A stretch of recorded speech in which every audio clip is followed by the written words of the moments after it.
കൊട്ടാരക്കര മീഡിയയിലേക്ക് സ്വാഗതം. കേരള പോലീസും വാഹന വകുപ്പും കേരള മോട്ടോർ വാഹന വകുപ്പും ചേർന്ന് സംഘടിപ്പിച്ചിരിക്കുന്ന അദാലത്താണ് ഇവിടെ നടക്കുന്നത്.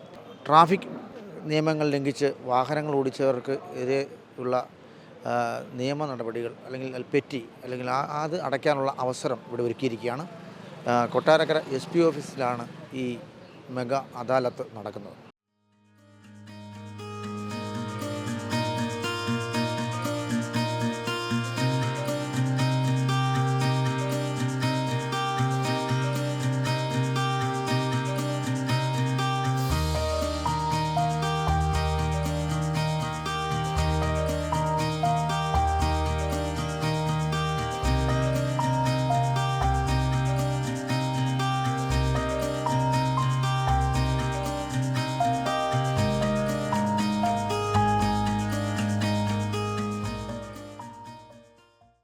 പോലീസും മോട്ടോർ വാഹന വകുപ്പും ചേർന്ന് 26-ാം തീയതി മുതൽ 29-ാം തീയതി വരെ ഈ ചെല്ലാൻ്റെ അദാലത്ത് നടത്തുകയാണ്.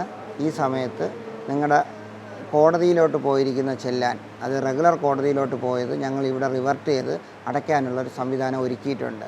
അപ്പം ഒരേ സമയം തന്നെ 2 ഓഫീസിൽ പോകാതെ തന്നെ ഇവിടെ ഇരുന്ന് തന്നെ അത് പേയ്മെൻറ്റ് ചെയ്യാവുന്നതാണ്. ഇത് ഗൂഗിൾ പേയോ കാർഡോ വഴിയാണ് പേയ്മെൻറ്റ് എടുക്കുന്നത്.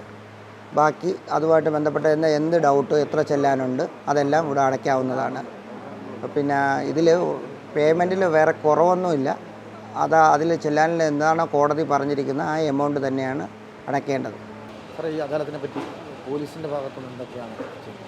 അപ്പോൾ ഈ അദാലത്ത് ഓർഗനൈസ് ചെയ്തേക്കുന്നത് നമ്മൾ കേരള പോലീസ് തന്നെയാണ് ഇത് ഓർഗനൈസ് ചെയ്തേക്കുന്നത്. അതിൻ്റെ കൊല്ലം റൂറൽ പോലീസാണ് ഇത് ഓർഗനൈസ് ചെയ്തേക്കുന്നത്. അതിൽ നമ്മൾ MVD ഡിപ്പാർട്ട്മെൻറ്റിനെ കൂടി ചേർത്തിട്ടാണ് നമ്മൾ ഇത് 26 മുതൽ 29-ാം തീയതി വരെയാണ് നമ്മൾ ഈ അദാലത്ത് ചെയ്തേക്കുന്നത്. അതായത് ഈ ചെല്ലാൻ പെറ്റികൾ വന്നിട്ടുള്ള MVDക്ക് വന്നിട്ടുള്ളതായും കേരള പോലീസിന് വന്നിട്ടുള്ള ഈ ചെല്ലാൻ പെറ്റികൾ നമ്മളിവിടെ ഈ കൗണ്ടറുകളിൽ നമുക്ക് അടച്ചത് ക്ലോസ് ചെയ്യാവുന്നതാണ്. അപ്പോൾ അതിൽ പ്രത്യേകത എന്ന് പറയുന്നത് നമ്മുടെ സ്റ്റേറ്റിലെ ഏത് ജില്ലയിലും നിങ്ങൾക്ക് കിട്ടിയിട്ടുള്ള പെറ്റികൾ MVDയുടെ ആയാലും കേരള പോലീസിൻ്റെ ആയാലും നമുക്ക് ഈ കൗണ്ടറിലൂടെ നമുക്ക് അടച്ചു തീർക്കാൻ പറ്റും. ഇപ്പോൾ ഇവിടുന്ന് തിരുവനന്തപുരത്തോ അങ്ങനെയുള്ള യാത്രയൊക്കെ പോകുന്ന സമയത്ത് കിട്ടിയിട്ടുള്ള പെറ്റികൾ അതാത് ജില്ലകളിൽ പോകാതെ നമുക്ക് ഈ കൗണ്ടറിൽ പൂർണ്ണമായിട്ടും അടച്ചു തീർക്കാൻ സാധിക്കും. അതാണ് ഇത്. രാവിലെ നമ്മൾ 10 മണി മുതൽ തുടങ്ങിയിട്ട് വൈകിട്ട് 4 മണി വരെയാണ് ഇത്രയും ദിവസം നമ്മൾ ഇത് ചെയ്യുന്നത്. 29-ാം തീയതിയാണ് നമ്മൾ ഇത് ക്ലോസ് ചെയ്തത്. ഇതിപ്പം കേരള പോലീസിൻ്റെ നമുക്ക് 3 കൗണ്ടറുണ്ട്, അതുപോലെ തന്നെ MVDയുടെ 2 കൗണ്ടറുണ്ട്. അപ്പം ഇത്ര കൗണ്ടർ നമുക്ക് യൂട്ടിലൈസ് ചെയ്യാൻ പറ്റും.